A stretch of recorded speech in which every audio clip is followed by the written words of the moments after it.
standing up, could you please sit down and get into a seat so that so there aren't so many people moving around?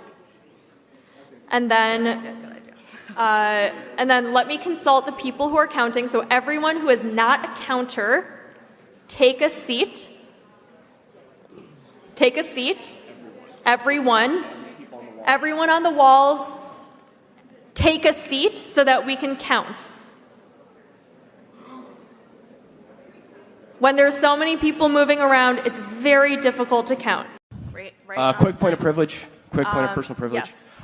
Guys, first of all, James Jackson, Sacramento, he, him. I just want to say, can we please keep the chatter to a minimum? I'm one of the people who's very, very prone to sensory overload. There's a lot of whispering and chatter going on. It's making it very difficult for me to focus. Please, can we just, I know we're all fresh and ready to go, but can we please just keep the chatter to a minimum? It's affecting my ability to focus. Thank you. Thank you, comrade. Okay, is there a speaker against name, chapter, pronoun? Point of personal privilege. Yes. Please do not use gendered language to address everyone. Okay. We have a lot of disabled comrades, and a lot of those are invisible disability. First of all, in this room, I see that no one's clapping for me. It could be because I'm not engaging, but it also is because everyone's doing this. And that's really important, because those loud bursts of noise, even though this is a noisy space, when we can do something like reducing that, that's really important. So please don't clap, shoot up these. And additionally with the noise issue, like avoid hissing, avoid waving banners, right? If you don't know what to do, show up these, right? I'm sure there's lots of ways that we can communicate to each other without needing to rely on something that's going to hurt somebody else. We have quiet rooms that are available. There's a range of options of these, right? On 7, there's one that has video but no sound, if you still want to be able to observe the convention, but the sound is an issue. There's also on Piedmont 8, a completely quiet room. One thing to note there, please don't go into that space with anything that's like an aggressive scent, for instance, right? Because that's going to be difficult for people. Don't talk to cops. Don't talk to MAGA assholes. We're almost there. Just but thank you. Quick point of privilege once again. Quick point of privilege once again. Hi, James Jackson, Sacramento DSA, he, him. I have already asked people to be mindful of the chatter of their comrades who are sensitive to sensory overload, and that goes double for the heckling and the hissing. It is also triggering to my anxiety.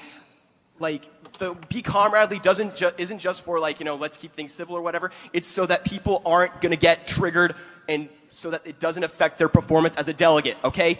After that, we're going to go through adopting the rules. So with that, everyone, we're going to start voting. So let's take a deep breath.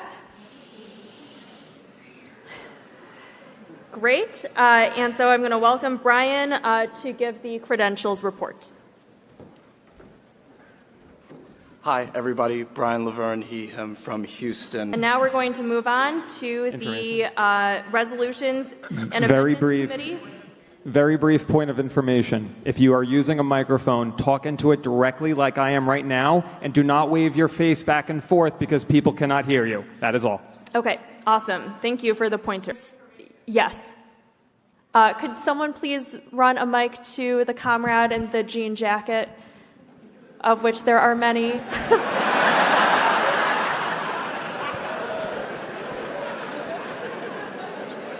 I simply had a question. Sorry, could we? Thank you. We are debating the amendment to the committee report, and that amendment is to swap six of the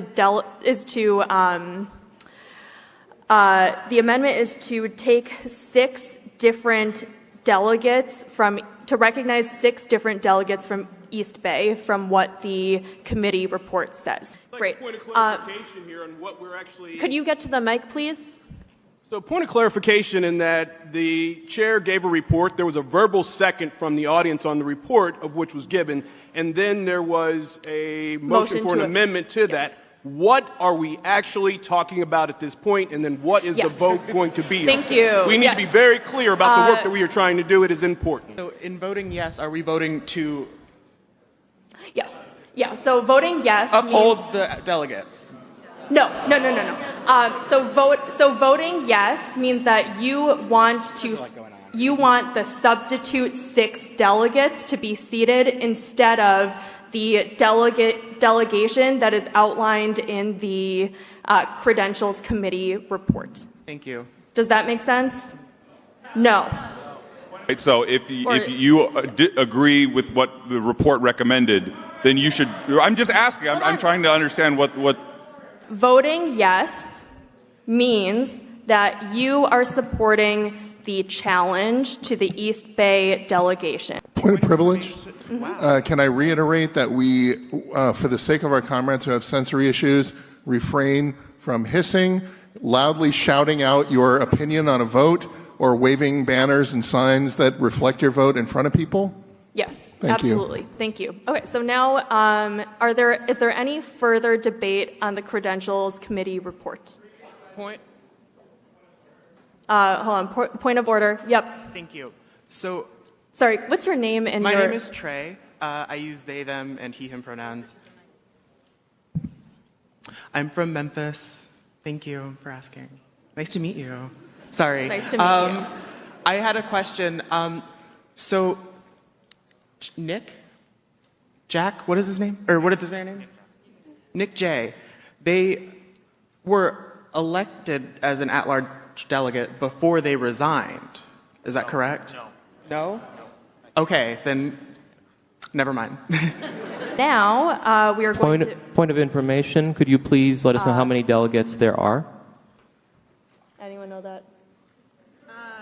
Hold on one second. Do you know that? I believe 1,057. Thank you. Hi, I am Andy P. From Los Angeles, they, them pronouns. Could I please ask the chair to, again, there was a previous point of privilege about waving around signs, that it is distracting to other comrades. I have autism. This is distracting to me. I would like to ask our fellow delegates, please, to not wave around your signs, especially during voting. Thank you. Yes. Please do not wave around your signs. Thank you. Madam Chair, at this point, we're waiting for the vote to be created.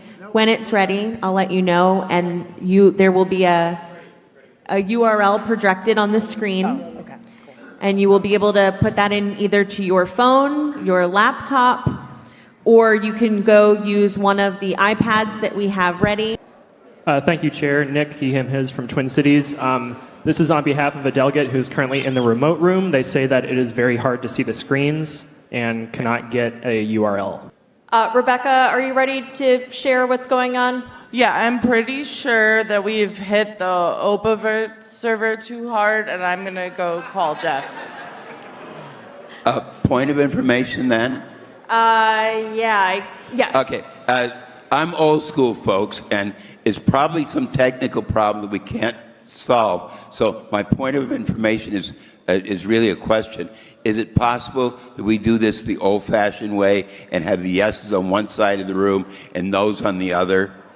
Would that be possible for the chair to do? I would suggest not doing that because there's going to be a little bit too much motion. We're going to take a hand count right now, and hopefully this online voting system will work soon. When a counter has gone around and confirmed, like nodded at you or something, And the delegate who brought clickers. You can lower your hand. But only when the person who's like counting has like verbally or confirmed with their body language that they've counted your.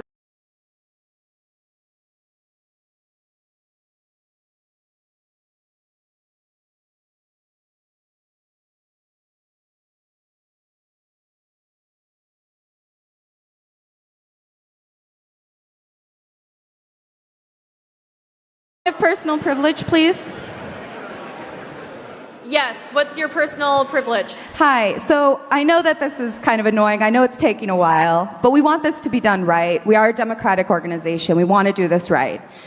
I myself watched some of the counters not count some of the votes. And it may have been a mistake, but maybe we need to do this a different way. Okay, everyone, by a vote, all the counting has happened. By a vote of 523 to 443, that passes. And so we will, sorry, if we could respect our comrades. I'm rising to speak against this amendment to the rules as it would inhibit the democracy that is inherent to our organization.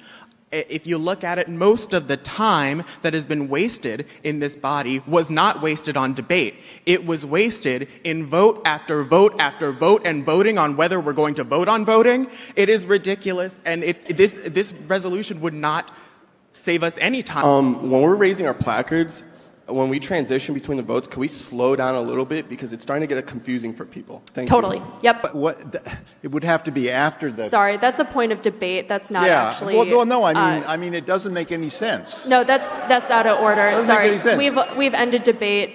Okay, so now we're going to vote. I have a question, a point of order.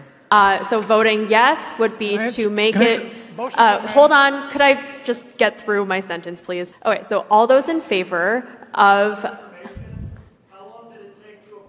We already said that that's July 2018. Okay, so what happens if there's conflicting amendments? So I feel like we don't know is not an acceptable answer, but that's a point of debate. I know. Yeah, that's a point of debate. Okay. All those in favor point of inquiry? What's your point of inquiry? As it stands, this is Daniel Ray from Piedmont, he, him pronouns. As it stands right now, can we make amendments to resolutions and constitutional bylaws stand? Okay, thank you. Okay, so all those in favor of adopting the convention rules, please raise your placards. All those opposed? That passes. We now have convention rules. Okay, awesome. And now we are going to move into. Hold on 1 second. Okay, so we are a bit behind schedule.